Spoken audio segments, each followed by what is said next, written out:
Your brain is a theater constantly showing horror films, and you're sitting in the front row believing that they're real. Every fear thought is a production, every anxiety a performance, every doubt a screenplay. But you're treating them all as documentaries. What if you could watch them from the back row instead? Neuroscience shows that the brain generates 6,000 thoughts daily, with 80% of them being repetitive and negative under entrepreneurial stress. You're fused with everyday thought. Your brain says you're failing. You believe you are failing. Not that you're just having a thought that you're failing. The fusion between thought and reality is destroying your ability to lead with clarity because you can't distinguish mental events from actual events. The thought-reality fusion is the hidden reason your business may feel chaotic. When you believe every fear, you react constantly. When you obey every doubt, you're second-guessing everything. This thought-reality fusion is the hidden reason your business feels chaotic. When you believe every fear, when you react constantly, when you obey every doubt, you're second-guessing everything. When you're imprisoned by the mental narratives you can't access, strategic clarity that comes from observing thoughts rather than being controlled by them. Right now, you're making decisions from inside the thought storm instead of above it. You're reactive when you should be responsive. You're emotional when you should be analytic. You're hijacked when you should be in control. Founders aren't less stressed. They've just developed the metacognition, the ability to watch their minds without being swept away. 10 minutes of daily mindfulness practice builds that neural pathway for cognitive diffusion. You sit, you watch your thoughts rise, you let them pass without engaging. Over time, you'll develop the observation capacity that creates space between trigger and response. And that space is where leadership lives. While you're trapped in the row of your brain horror show, you're in the back row, watching with detachment and choosing what deserves the attention. Your thought prison has a key. It's called mindfulness, and it's not optimal for high performance. It's the infrastructure. I can't tell you how many times I walked into a meeting and seen everyone so keyed up, especially, by the way, risk meetings. Risk meetings to me are all of those things that are just challenging to be around.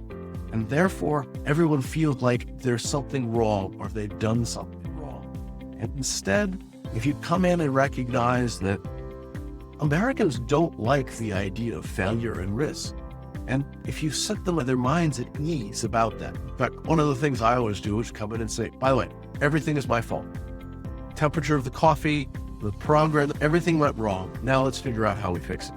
And people all of a sudden immediately relax because their thought process is all about a highly contentious conversation. And instead, if you come up and you take all the blame itself and then recognize for these 2 hours that we're just going to come up with the answers, the system stops. More importantly, entrepreneurs have the hardest job in the world because anything that comes up as an entrepreneur, anything that you need to work on will be emphasized as an entrepreneur. Any idea that you're not comfortable with, anything that you want to run away with, that will become bigger and bigger until you solve it.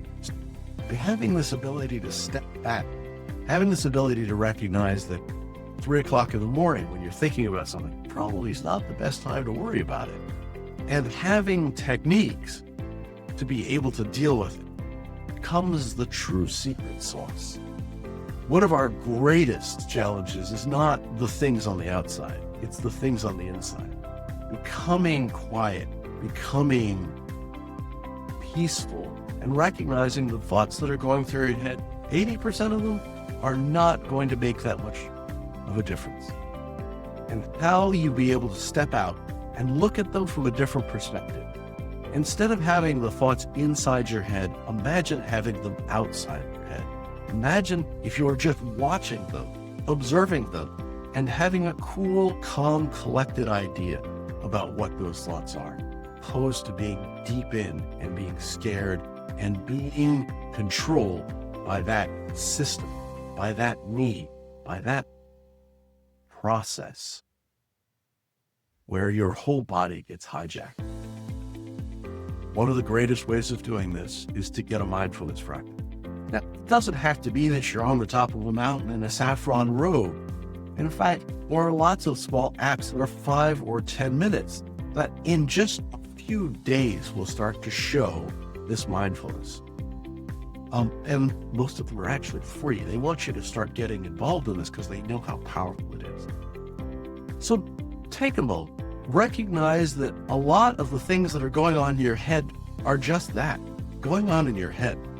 Step back and create something that is much more fundamentally important, not only for the lives that you have now, but the lives you live. One of these days, you're going to get into a situation where you're going to have to be the calm, quiet one and allow people just to push all of that frustration and fear back into you.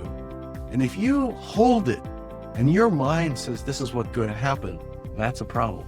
But instead, if you're able to push through, if you're able to absorb it and let it flow out, people will come to you more and more.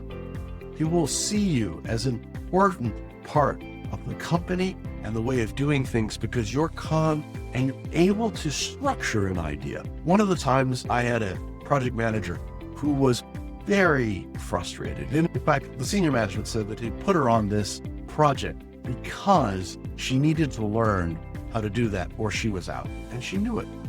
So she was highly concerned about absolutely everything and thought that she was failing on a regular basis. And at one point I had to call in and give her some bad news. Something wasn't quite working the way it was. It wasn't catastrophic, but it was challenging. And she's going to have to go to the management and tell them that there's a challenge. That's okay. But she got upset and started crying and started swearing at me. And if I had not a process of mindfulness, being able to recognize that none of this was really for me, all of this was her fear about keeping her job and moving forward, I could let that pass through and then said, would you like me to go with you? I'm happy to have that conversation with your management, answer any additional questions, and make sure they understand that this isn't catastrophic. It's just a setback, and we're happy to work through it. In many ways, that's become a real power within the places that I work. That you come in and you are calm when everyone else is stressed. It becomes a superpower that allows you to really step up and make a difference. So what do you do when it's a stressful situation? What do you do when everything seems to be going in a different direction? What do you do to stay calm? Mine is a few minutes of meditation a night. That makes all the difference. What do you do? Put that in the comments below. I look forward to continuing our conversation.